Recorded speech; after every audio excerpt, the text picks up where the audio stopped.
પુત્રો હતા: રામ, ભરત, લક્ષ્મણ અને શત્રુઘ્ન. દશરથ રાજાએ નક્કી કર્યું કે હવે રાજગાદી રામને આપી દેવી. આખી અયોધ્યામાં આનંદ છવાઈ ગયો.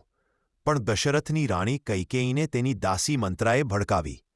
મંત્રાએ કહ્યું કે જો રામ રાજા બને છે તો તારો પુત્ર ભરત કશું નહીં બને.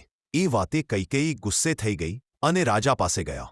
તેમણે રાજાને યાદ અપાવ્યું કે ક્યારેક તમે મને 2 વર આપ્યા હતા. હવે હું એ માગું છું, પ્રથમ વર કે ભરત રાજા બને અને બીજો વર કે રામને 14 વર્ષ માટે વનમાં મોકલો.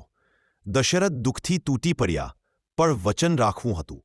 રામે સાંભળ્યું તો શાંતિથી કહ્યું, પિતા, તમારી આજ્ઞા મારા માટે સર્વોચ્ચ છે. રામ વનમાં જવા તૈયાર થયા. સીતાએ કહ્યું, પતિ જ્યાં હોય ત્યાં જ મારું સ્વર્ગ છે. અને લક્ષ્મણ પણ સાથે ચાલ્યા. ત્રણેય અયોધ્યાને વિદાય આપી અને વનમાં નિવાસ શરૂ કર્યો. દશરથ રામના વિયોગમાં દુઃખી થઈ મોતને પગલાં લીધા. વનમાં રામે ઋષિઓની સેવા કરી, રાક્ષસોનો સંહાર કર્યો. પછી